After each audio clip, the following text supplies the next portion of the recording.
Well, hello everybody. Welcome back. We'll get on to part 4, I believe, of build. And by the way, it's Christmas Eve. Have a Merry Christmas out there to everyone. Have a cup of cheer and hug and laugh and enjoy each other's company. So, anyways, show you what I got now with my 2186 Jonsered / Husqvarna 385.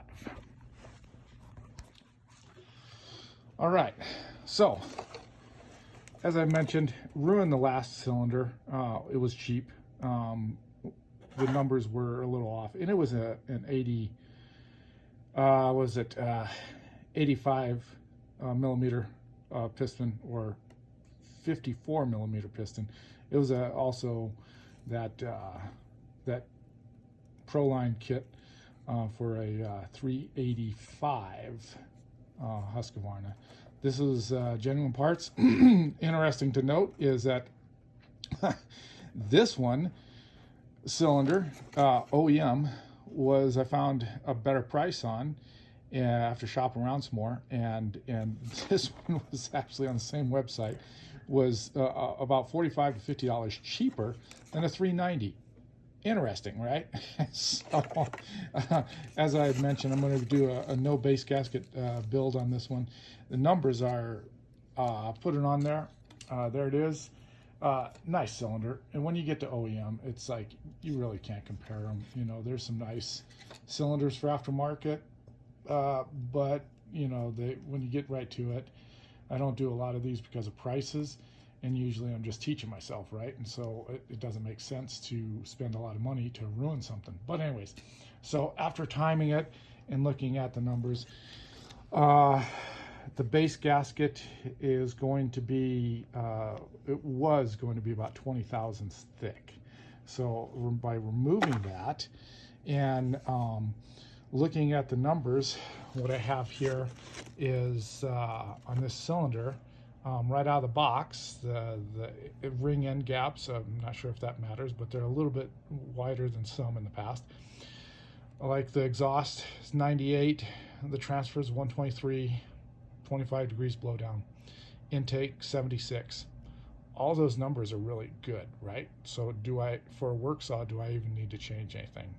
If I'm teaching myself this, I'm gonna run with this. I might change the intake a little bit by filing the bottom of the piston for just a couple degrees, and I'm ending up with a squish at 22 thousandths. Piston weight is a little heavy, quite a bit heavier than some aftermarket stuff. So as you can kind of see, that's what we're looking at. And then as the other ones go, what I was looking at doing as well was just going to go ahead and let me take this off real quick as I'm explaining. The lower transfers is the only thing that I was really going to look at doing was lower transfers.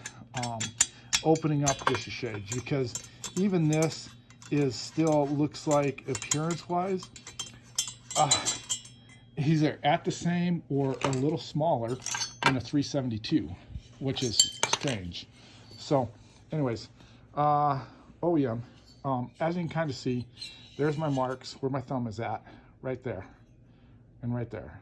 So I was going to take that a little bit off. That opens up your transfers to match up with your lower case. So this will be it, and it won't be blocked off.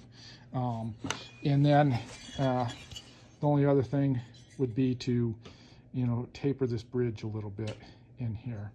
Other than that, I'm not going to go wider as far as that goes. Like I said, it's just a little bit here. Take this little bit of lip out, and that's the only thing I'm really going to do. Exhaust wise, I don't know. Possibly a little wider, possibly not. And then of course smoothing it out and polishing it is more what it is. It's really not that bad. It looks, you know, it doesn't look rough, but it's not like smooth. It's factory. And Husqvarna looks pretty you know, pretty decent. I may give some roughness to the intake here, and then make sure the outside here, this outside edge, is mated up to the boot.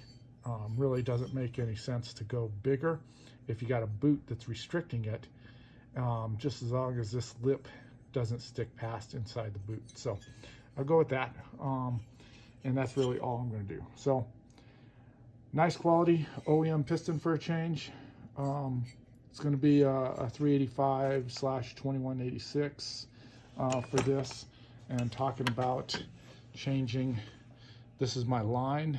If I want to change it to be 80, I'm not going to go to that line. I'm just going to take this little lip off right in here, which should give me a couple degrees, right where this point is, and that's the only work I'm really going to do. I have not decided if I'm going to try to lighten it up by drilling some holes to semi-window it. I did that on a 372, and it is a strong saw, so we'll see what that works like. And then of course I'll match this side to try to keep it even. All right, thank you, bye.